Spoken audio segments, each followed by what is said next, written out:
Hello, you sexy Benchleydale mother lovers. I am Rob here in the Lair of OmnusI, and today I got a package from my friend and yours, Tim.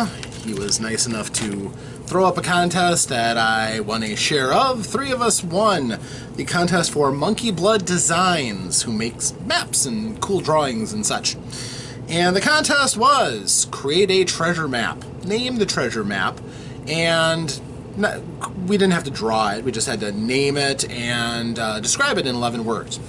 And we were allowed up to 3 entries, and my 3 entries for this were, my maps were, the decoy, a blank piece of paper, drives determined player nuts, seeking secrets. Sure, there's something. The black map, white writing on black parchment, details path to hidden evil temple. You always, think of white paper, most people don't think of black, and I think white writing on black paper just seems so, it's got to be something of great import on something like that. And then Princess Provolone's escape plan, how else do you think she keeps slipping away for adventure? The feisty princess from Benchleydale. So yeah, I think that works pretty well. So it was a fun little contest. The prize was maps, and let us look at these maps. Now, I already took it out of the package and looked through them. So we've got this nice little thank you handbill, and on the back of it is this cool little cross-sectional map of a well and the cavern underneath the well and the cellars underneath the inn. Could be useful for, coming up with an adventure idea, but the thank you. Monkeyblood Design and Publishing would like to say a humongous thank you for supporting our products and projects. If it wasn't for fabulous customers and or backers like yourself, we couldn't continue to do this. You are truly awesome.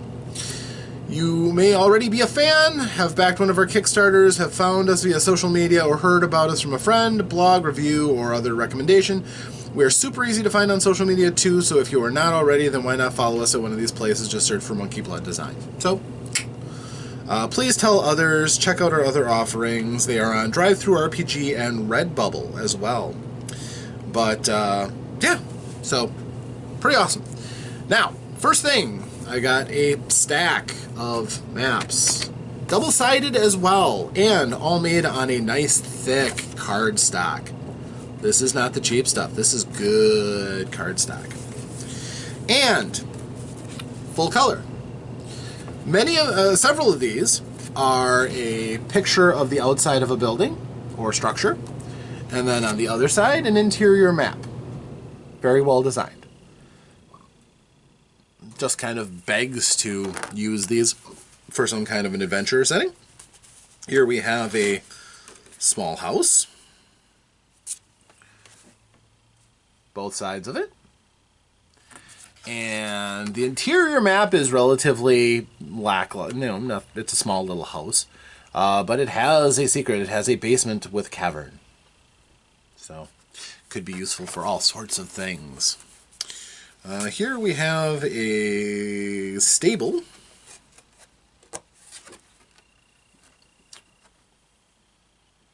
Which looks kind of nice. A lot of times we just kind of assume a stable without having any real mapping to it, but flipping it to the other side, we see that it's got, several slips for smaller animals or probably full-size riding horses, and then larger ones for your war horses or draft horses, something larger. As well as what I'm going to assume is the upper floors. Or maybe that's a cellar again. No, that's a basement, so it's got a substructure. Generally, most stables aren't going to have a basement because everything drips down. Just so you know. Ew. Exactly. Usually they were cobbled over, so it was easy to muck them out, but you generally didn't want to try to build underneath unless, you had a good limestone cavern under there or something that wouldn't let ordure drip down, but yeah. Here we have something a little cruder, certainly. I would say if somebody had the spell shape stone and they wanted to make their own tower, unless they had some craftsmanship, it would look like this. And the interior map is likewise somewhat organic. This could also be a hollowed out volcanic spire or something, I could see. But they worked to put some structure on the inside, and in the basement, of course, there's a summoning circle. So this could be a funky wizard's tower or a twisted druid's tower or some such. Here we have a possible forge, glass blowers, pottery maker. Nice structure with a nice tall chimney and structure. On the backside shows the design for the large either kiln or forge. The structures that go into that. Pretty cool. This, again, has a person wanting to use this for something in their next adventure. And not everything is a full building. For instance, this is more of a, looks like a marker or obelisk, but we turn it around and we see that no, there is a space underneath with what could be a crypt or something, certainly. But that's a nifty design that you could just throw in anywhere, any kind of game, and you'd be good. The next part is a collection of city maps. And these are simple grayscale, nothing needed for color for these, which is fine. So now I have lots of things to just throw down if I need to demonstrate some action done in a village or a city. And there are a lot of these. Now I'm not sure what their full collection is, and I know with these and the quality of them, this certainly beats going to drive through and just printing up on some standard paper. These are just really nice, all in all. But I don't know, maybe a larger one would give a different scale that'd be a little bit more practical for some things. But quite honestly, they're all double-sided too. There's a lot of meat on these bones. So these are very, very nice city and village maps. And here we have something that's with a full castle off of an island. This would be a fun one. We also have a village outside of a small walled keep. Pretty cool. I like this one. This one is a city built in concentric rings. Kind of like you see in the Minas Tirith in Gondor in the Peter Jackson movie.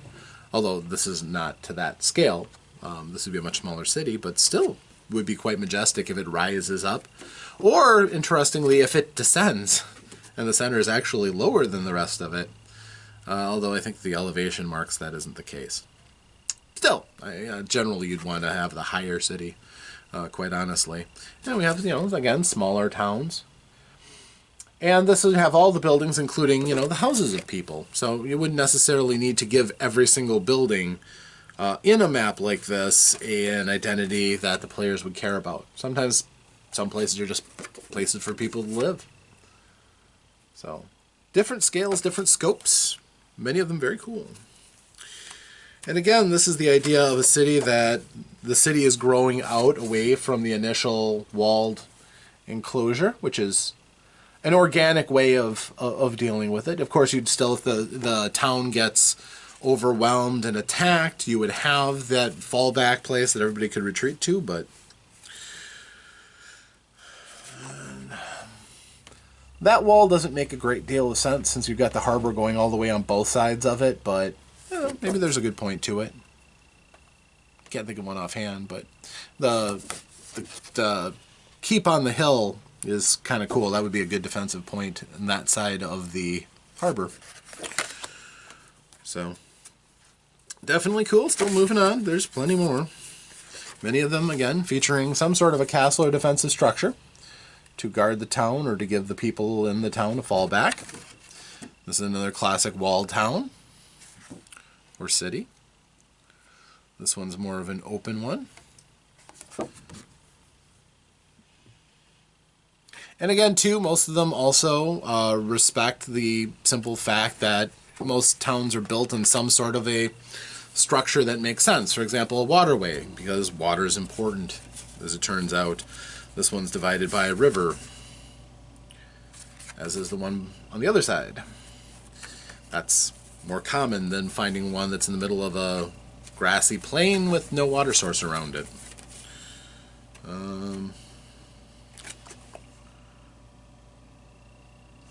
I like this one. It's got walls on two sides. On one side you've got a large mountain or plateau facing, providing protection on one side, and the other side is waterfront.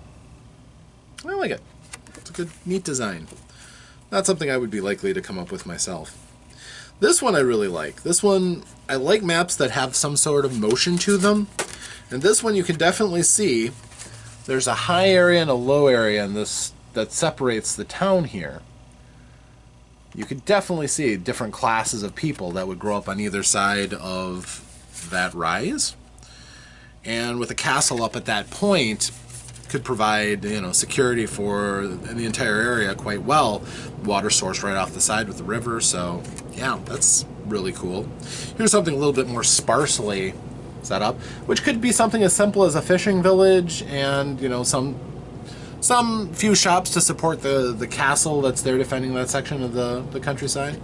That could definitely be a defensive point to keep an eye against invading navies to this nation, perhaps. It might be an outpost castle. Or something to house a group of people to fight against bandits and raiders and keep law in the area. I don't know. And then we get to the last one. Which again, nice little town. And then we have another that is again, curtain-walled castle and surrounding buildings on a plateau surrounded by river, a natural moat. Very cool collection of maps. I definitely look forward to using them in my games of various sorts. Having extra maps for a game master is never a bad thing. So this is all highly prized content for a game master who doesn't necessarily just stick to published adventures, for instance. Sometimes it's nice to just have a castle out in the hills the party can find. Is it one possessed by an enemy? Is it one that's allied to the group and could help them out? You know, it's all part of the stories. So thank you again, Tim. Thank you very much, Monkeyblood Designs. Your maps are beautiful, and you should be well congratulated for them. I am certainly grateful. So thank you very much, Benchleydalers and anyone else who sees this video. Appreciate it. If you liked these maps and think, these could be really useful, I recommend going and checking out Monkeyblood Designs. Their stuff, from what I've just handled, looks very good.